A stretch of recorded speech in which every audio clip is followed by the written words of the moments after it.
place to come if you want a motorbike. Bolton Motorcycles. Our friendly salesman cum mechanic, Bob. Linda's out on the Vogue R625. I don't think anyone's done a review on this bike yet that we know of on YouTube. What an absolutely stunning bike. This is a demo bike. Unfortunately we've got a miserable day, so we're going to take them home and we're going to camera them up and get them ready for a nice ride. I'm out on Bumblebee DS800 or DS800X Rally. That's an absolutely stunning colour. Can't wait to ride that. Transformer style headlight, look at that. That's well cool. So this is Bolton Motorcycles, part of the MotoGB group. Arguably the best salesman in the country at the minute. If you want yourself a bike, guys, get yourself up and down to Bolton Motorcycles. They stock Vogue, Kawasaki, that's their speciality, Kawasaki and Vogues. Well, they've got loads of stock in. Royal Enfield's another bike that they're taking, lots in stock, new and used, plenty of salesmen. Friendly manager Lee. Hello Lee. That's the guy that's organised our test rides today, top chap. Oh guys, we're going to get out on these bikes. Got lovely Linda on her new bike for a test ride out today. We're not going to do anything on the way home because it's absolutely raining, it's chucking down. See you shortly. If you want to see what these bikes are like, stay tuned.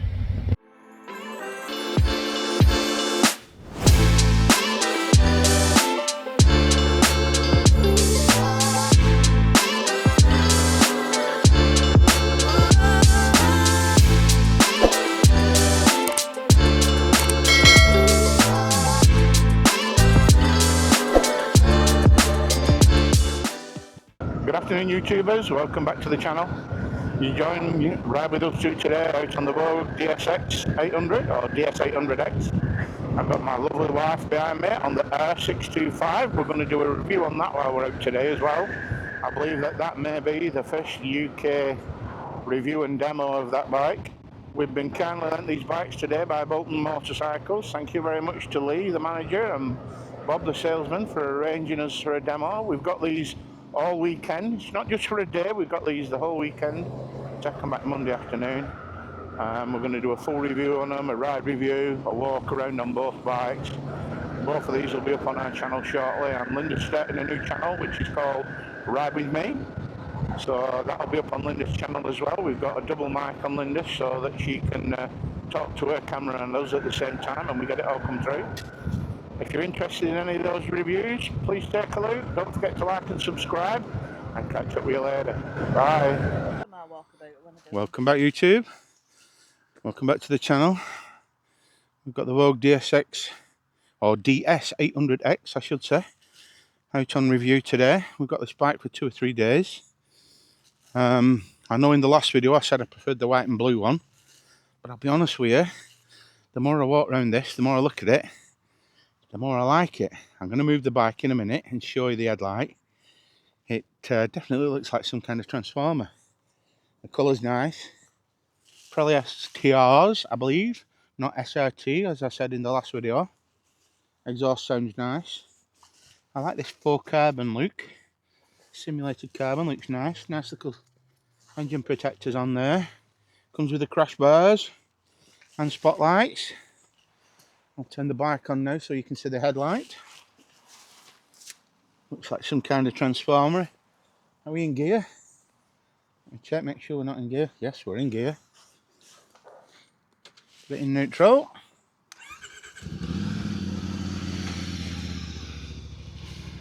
As you see, headlight looks like some kind of alien transformer. Very weird view. But I do like the bike. This one's been kindly lent to me today by Bolton Motorcycles. Get you guys down to Bolton Motorcycles if you want to have a ride on a Vogue or a Royal Enfield or Kawasaki as well, I believe they're dealing.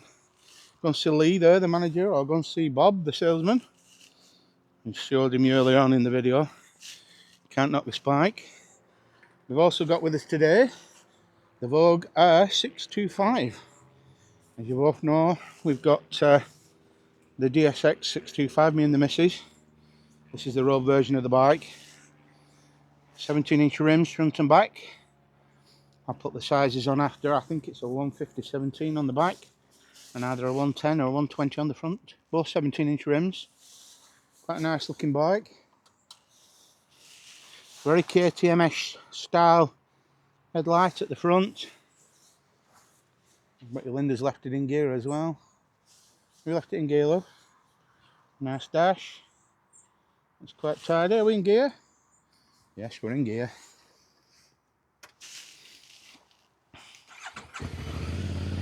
Nice little dash there. Bit tinier than the DSX, but I quite like the look of that. Nice set of bars on. Very little wind protection on the front, which is the only downside for us because we're big softies. But quite a tidy little bike. Nice exhaust. Sounds quite throaty. Nice taillight cluster, like that. Doesn't need a tail tidy, I don't think, in my humble opinion. It's a bit dirty.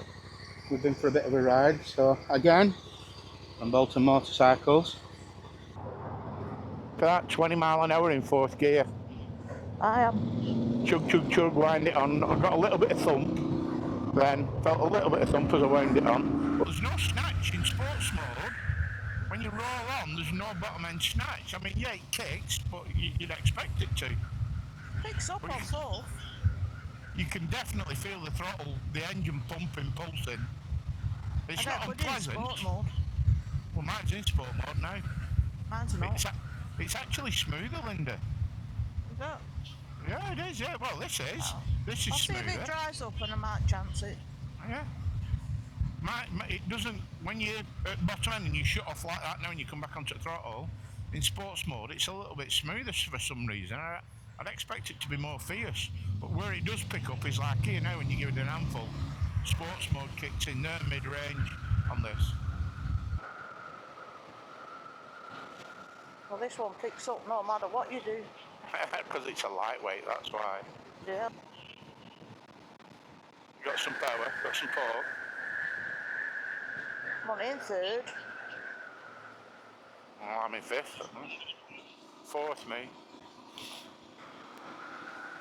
Mind the cow poo in the middle of the road. I'll through it. Too late. I had to clear up in second anyway. I do like the way this bike rides. Handle's very nice. I think it's the first time we've heard this bike start up, hasn't it? We've seen it in flash, but we've not seen it started up. They haven't even had a chance to do PDI run.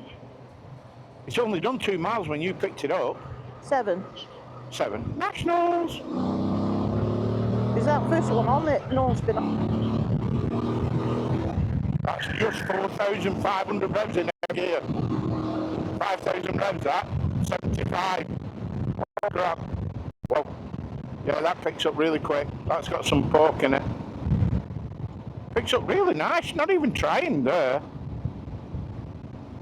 Wow. I think you'll be a bit dangerous on this, Carl, to be honest. It'd be like that Reynolds I had, where it just goes. Yeah, a little bit of a wolf in sheep's clothing. Yeah, very. It looks it, doesn't it? It does look a little animal. It looks mean from front. It actually looks like a KTM 390, Paul. Do you not think? I think that's what they based it off. It's got that very KTM stylish look, hasn't it? I prefer headlights on that than KTM though. I don't like them little. Yeah, that little oval shape thing. Quite nice actually. Oh, you got a bit of road. See what it pulls like in top gear. Bike straight, so I don't like them in. Okay, fair enough. We're coming up to a roundabout anyway. You'll have to be careful going over Belmont. Yeah, it's that pub I said it was. Yeah, it is. I couldn't take the water thing went in the van. He's here. No, they weren't, were they? No, they don't. Ooh, slid then. Had a little slide. Paul. Are we doing Wayne all right? Sorry we're late.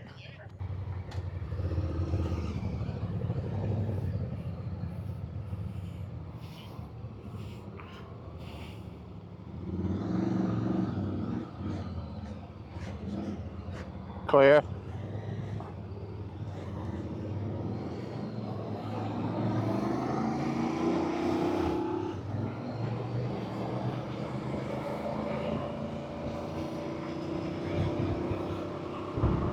But anyway, yeah, guys, we're back out on the Vogue DS800X today. Oh, I've got Linda behind me, the lovely wife, on the R625 Vogue. Nice. And Linda's doing a ride review on there. As I said, she's got her own channel set up now, Ride With Me. We'll be putting videos up on there shortly, so if you're watching this on Ride With Us too, please give Linda a little look on Ride With Me on YouTube, and you can see her first ride review. Of course, as usual, it started raining today. Even though it said it was sunshining today and it wasn't supposed to rain at all. We've got a wet ride, which I'm not impressed with, because we don't do wet rides usually. And I know Linda will be unhappy because she's on a nice little zippy sports bike with no wind protection at the front. It hasn't got a screen on that R625, but she does like the way it handles so far. She's quite impressed with it. Wow, heck of a group. Yeah, it was all Monkey boy group. All on the monkey bikes.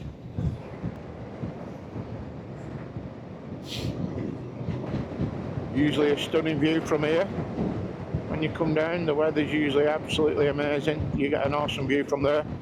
You can see basically most of the northwest there. Right over to Anglesey on a really good day. And as you get around the corner here and you look back, you can see almost up to Markham. You can see Isham, well, you can see up to Markham, Isham Power Station, that's the beginning of Markham.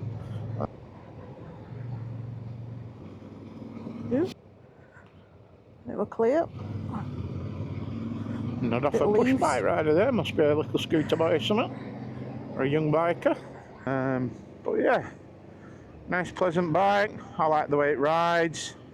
The throttle cables need adjusting. The throttle cable, it is a cable throttle on this, but it's down to a servo activated actuator for the throttle. That's controlled electronically, which is what gives you your engine modes. People do say that the sports mode in this isn't such a big difference. If you're riding the bike hard, guys, and you switch to sport mode while you're riding hard, you are not going to notice a difference, because you're up in the upper rev range.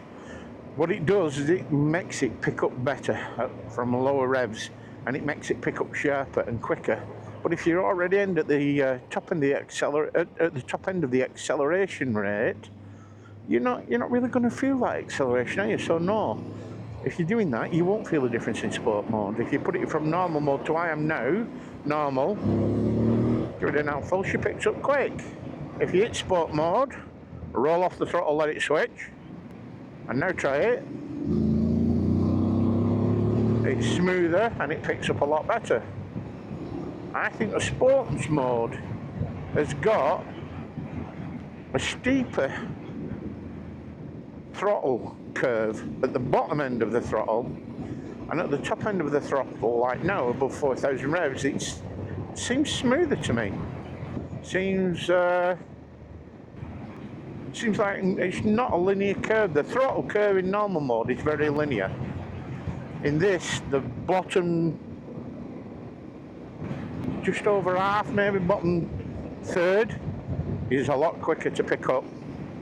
Once you reach the mid spot, I can't show you on this because I can't do above 5,500 revs or hit the rev limiter because the engine's new. I don't think that bit makes any difference at all, but yeah, at the bottom end I can definitely feel a difference. That little bike that's behind you, a Linda's, that thing, no matter what you do in sports mode, that thing's a little animal. In normal mode, it's going to be a very quick bike. If you guys are looking for a little backstreet scratcher, a little country road scratcher, something that will cruise comfortably at 75 on the motorway, come on Linda, clear, that little bike behind me is the one that you want. You're going to have to be used to having wind buffet, you're going to have to be used to having wind blasting you in the chest and face. In the older days, yeah, that's all that was out, 90% of bikes. None of us had screens, but all this modern stuff now with the screen and wind protection and knee protection like this has, you kind of get a little bit spoiled. The 625 is fantastic for that. it holds the wind off 90% of your body and your legs. Where Linda there, she's been exposed to the full blast of the wind. It isn't a buffet, it isn't like a thud or a punch, it's just a constant nice. It is a smooth flow, she says. It is a smooth flow of wind. Maybe you want to talk about that, Linda, what it feels like. What's the wind buffet like off that on your chest? Is it steady wind or a buffet? It's not a buffet, it just sounds very loud in your helmet. It doesn't, your helmet doesn't shake. Yeah.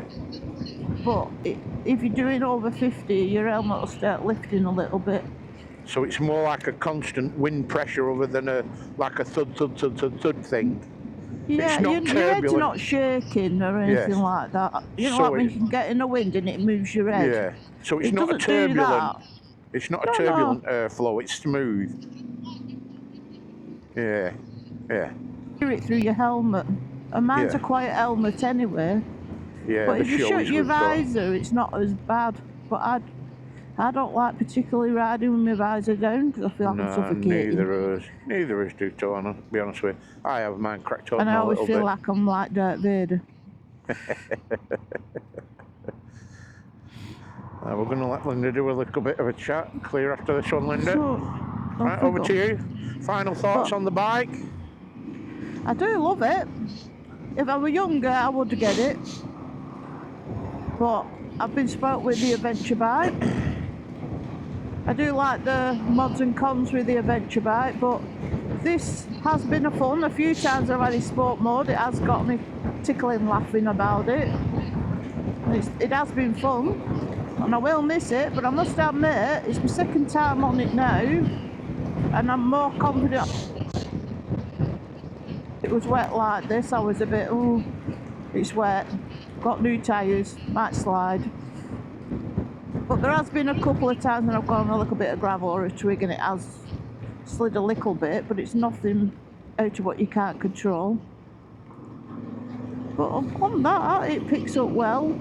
It doesn't lag behind, because sometimes some bikes, they take a while when you're accelerating to catch up, even if you drop a gear. But this hasn't got that. And like I said in the throttle, you haven't got that little bit of play at the beginning. It's just straight there. And we've had a friend that's 6 foot plus sit on it to see if it looked a bit out of place.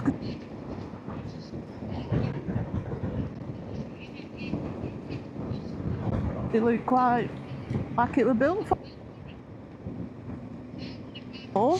With a 29-inch leg, and I don't need to lower this back. So you could get on it and ride it, and I can move it in and out. The adventure bike is a little bit heavier, and if I'm on a steep hill, I do have to ask a little bit of help just to get it moving. Once I get it moving, I can move it.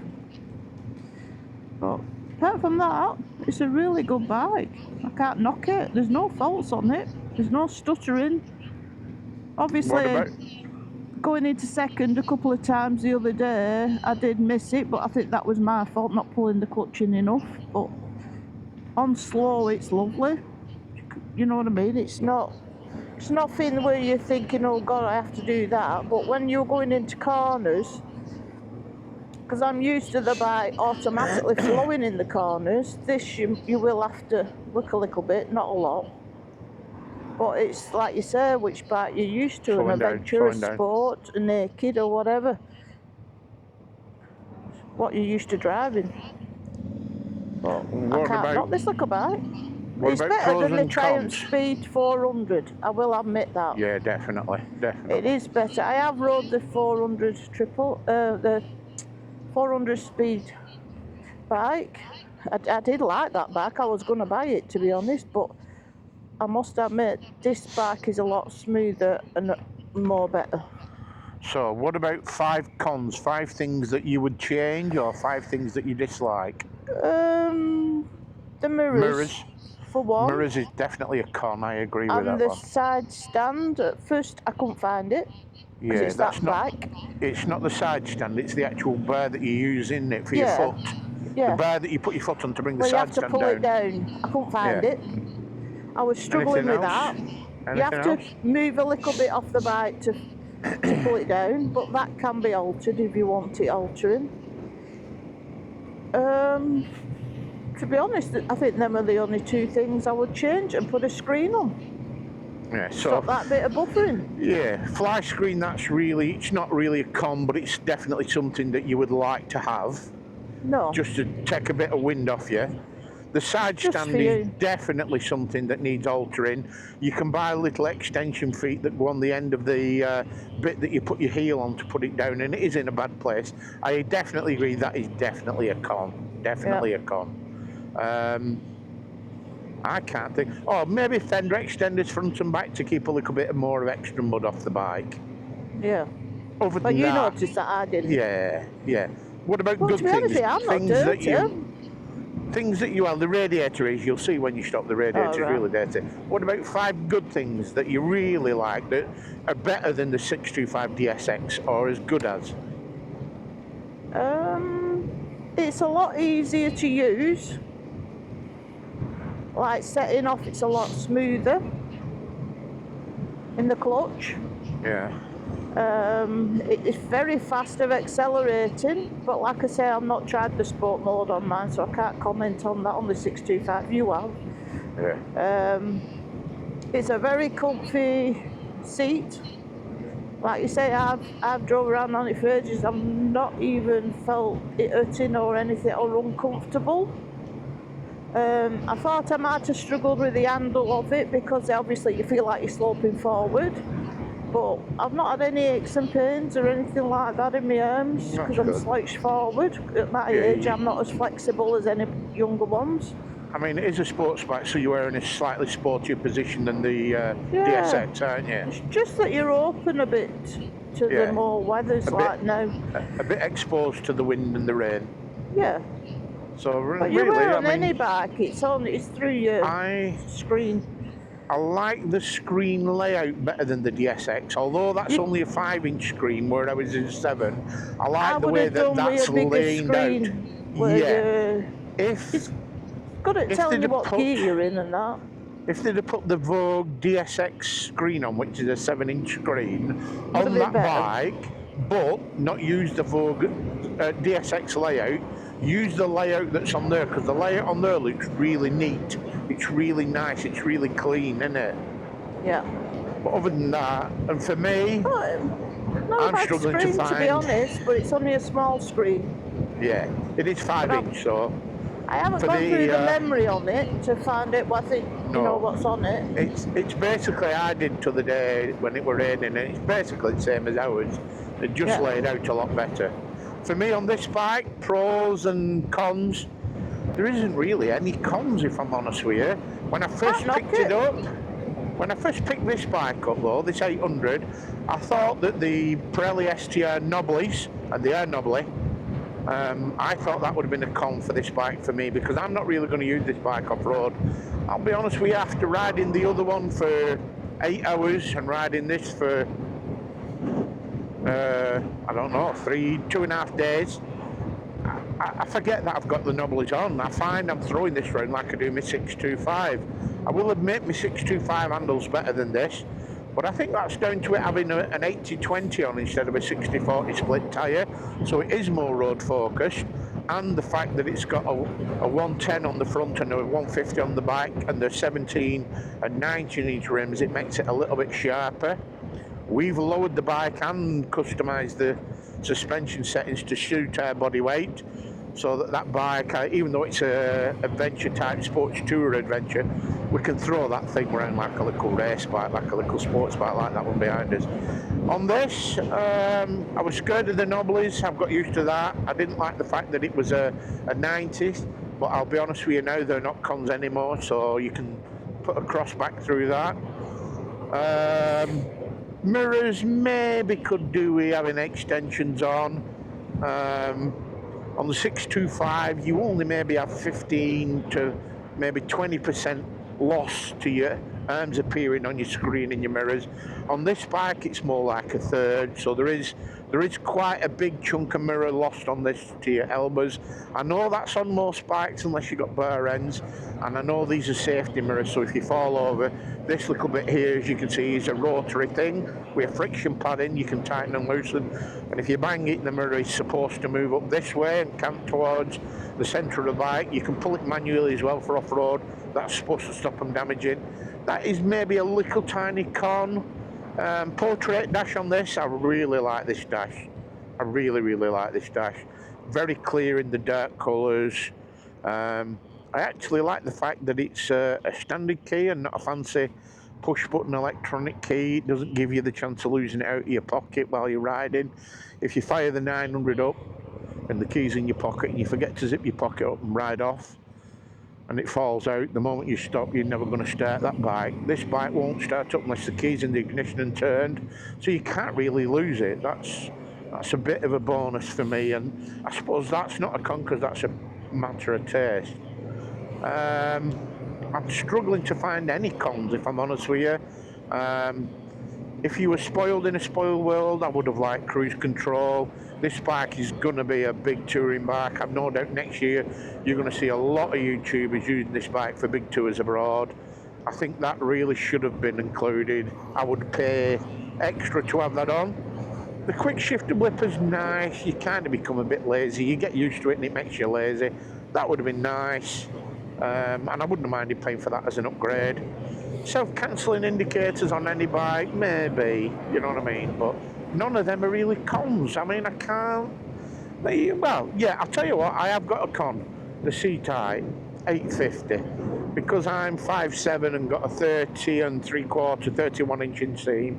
I'm on the balls of my feet, but then people like Mick, that's my mate, that's 6'2", that's got a 34, 35 inch leg, completely flat foot this. It's not a con, so that's down to me being a shorty and not down to the bike. As far as cons go on the bike, I mean, that is just down to pure assembly at either Vogue, maybe, that there's a bit of play in that throttle cable. The 625 was the same. Can you see there's about 5 or 10 mil full play there? That should not be there. You can adjust these two cables here as you can on the 625 and remove that. That artificially makes it feel like there's a snatch in the bottom of the throttle. I think I've seen a couple of quotes on forums where people say the bottom end on this is like the 900 where it's snatchy. The 625 was till I adjusted that. So if you're watching this, guys, tighten these two cables up a little bit until you get rid of all this slop here, and I think that'll go away. That is definite con. Pros, well, the seat. Why can't I have the seat on my 625 DSX? It's one of the comfiest seats I've sat on in years. It's all day comfy, guys. It's what they call an enduro style bench type seat, but it is a two-piece bench seat, which is quite unusual. I don't know if I've seen that before. I believe that the Tenere standard seat is very similar, but you can get a one-piece Tenere bench seat as well. Not sure about this, but guys, honest, this seat, big plus, mega comfy, all day comfy. The engine, gearbox, that hydraulic clutch, guys, just buttery. I mean, it's one finger operate. I can pull it in and out with my little finger, one finger, all the way in, all the way out. Wicked idea. No cable lube, no cable snapping. As long as that clutch cylinder or slave cylinder on the clutch is out of the way, it's not where somewhere it's going to get conked when you're off-roading. Full metal sump, a large metal sump guard, skid guard protector, that's a definite plus. The engine noise, that's a plus. The fact that it's got tubeless rims and gold rims, that's a plus. The brakes, I'm not going to test them today, guys, because it's raining, but they're going to pull you up as quick as anything. There's nothing, you know. The lovely little windscreen, the fact that it's got a 24-litre tank and a low centre of gravity tank where the fuel tank comes down the side of the bike. I'll show you that when we pull up and stop here. This is where you come, guys, if you want a good bike, you want to do a test review, you want to have a chat with these lads. Bolton Motorcycles, come and see our friendly Bob. I don't know if he's in today. Look at those headlight, guys. See what I was telling you about it looking like a transformer, like I-beam. Is that not Bumblebee's face? Can you see it? Is it just me that can see that? So as I was saying, guys, oh, there's Bob. So as I was saying, the tank, I'll put the lock on for these guys. The tank is not just this here. This isn't the tank. This is the tank. And the tank comes down here really low below the frame, and most of the weight for the fuel is down there. It's all this is all your tank. This is full of fuel, so all the tank's low down. On the KTM it's been nicknamed the ball bag tank. This isn't a ball bag, but it's a damn good idea. It makes the centre of gravity really nice. I think if you guys are in the market for a new bike, you want an enduro, you want a sports type tourer, come down and test ride this, guys. You can't go wrong. Honestly, you will not go wrong. Right, guys, thanks for watching. Remember to like and subscribe from me and Linda. Bye. Thank you very much. Make sure you go and see Linda's channel, Ride With Me, and you can have a see what she thinks about this little ripper here. And the next one will be Linda's story, telling you about how she went and did a test as a 54-year-old lady. And we'll catch you in the next one. TTFN.